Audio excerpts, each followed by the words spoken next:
Dios te bendiga, bienvenido a este canal de Reflexiona con Dios. Quiero compartirte esta reflexión basado en el Salmo 23.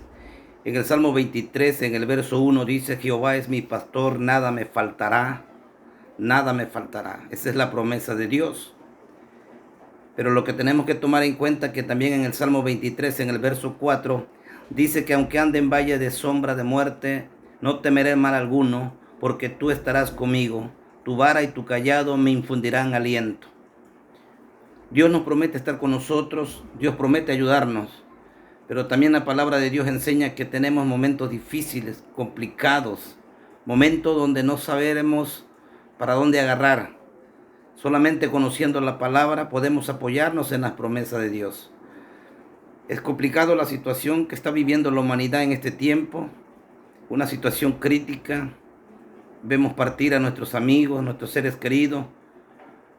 Una situación donde se complica el trabajo, la economía, es una situación muy complicada. Pero hay una cosa muy importante para el creyente que tiene las promesas de Dios.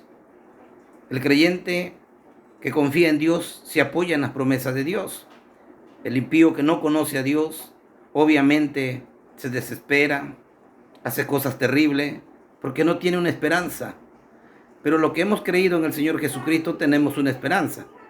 Así que nosotros que lo que creemos en Dios debemos de tener firme nuestra convicción de que Dios es fiel y verdadero y que Él siempre cumple su palabra. En el Salmo 23 es el mismo David, el rey David, que escribe este salmo. Y cuando él escribe el verso 4, que aunque ande en valle de sombra de muerte, dice que no temerá mal alguno, porque tú estarás conmigo. El salmista David estaba siendo perseguido por el rey Saúl para matarlo. Era una situación de muerte. La situación que estamos viviendo hoy de esta pandemia es de muerte. Mas, sin embargo, él no se queda en el peligro, en la situación que lo rodea, sino que su confianza en Dios, su fe en Dios va por encima de lo que está viviendo. Y él dice en ese mismo pasaje bíblico del Salmo 23, en el verso 6 dice: ciertamente el bien y la misericordia me seguirán todos los días de mi vida, y en la casa de Dios moraré por largos días. Él estaba viviendo un momento crítico como el que tú y yo estamos viviendo el día de hoy.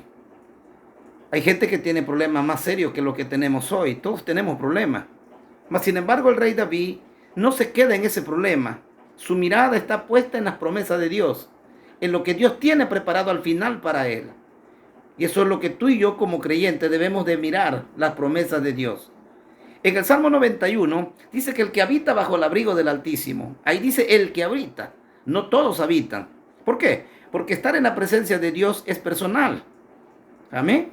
En el mismo Salmo 91, en el verso 14, dice el Señor: por cuanto ha puesto su amor en mí, yo lo libraré de las angustias y le daré mi salvación. El amar a Dios es personal.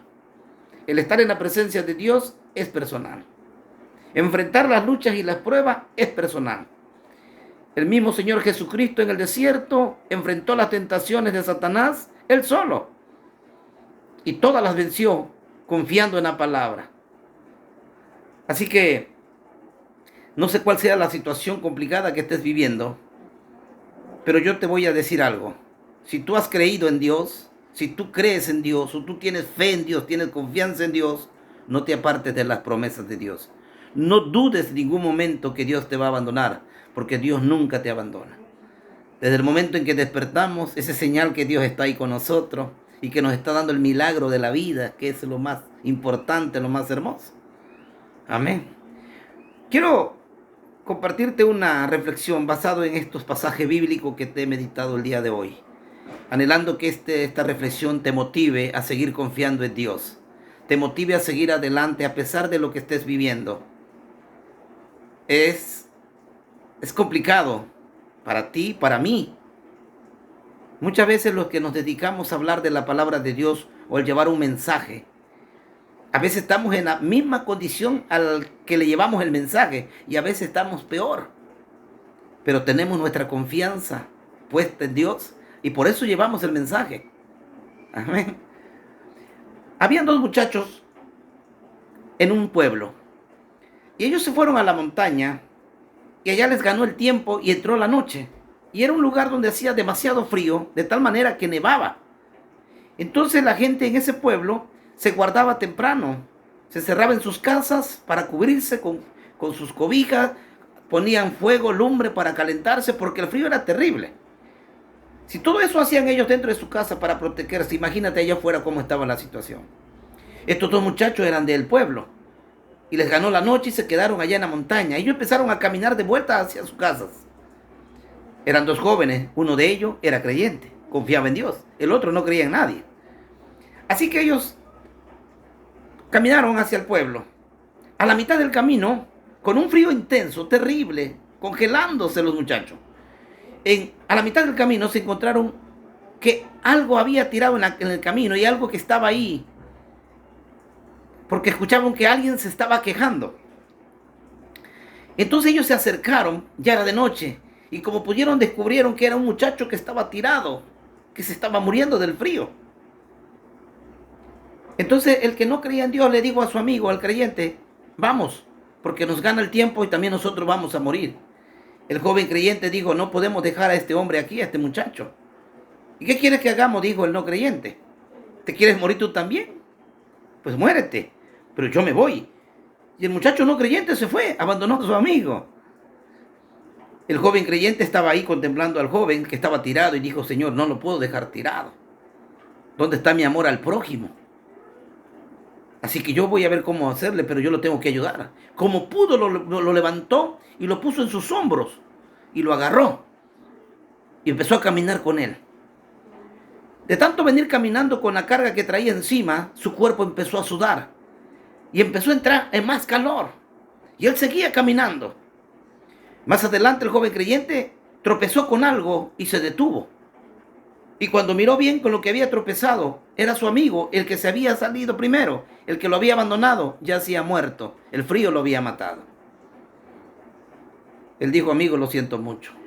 Él siguió caminando con el joven que traía en los hombros. Y de esa manera llegó a su casa, llevó al joven a la casa de su familia, y él se fue a su casa. Y llegando a su casa dijo, Señor, muchas gracias.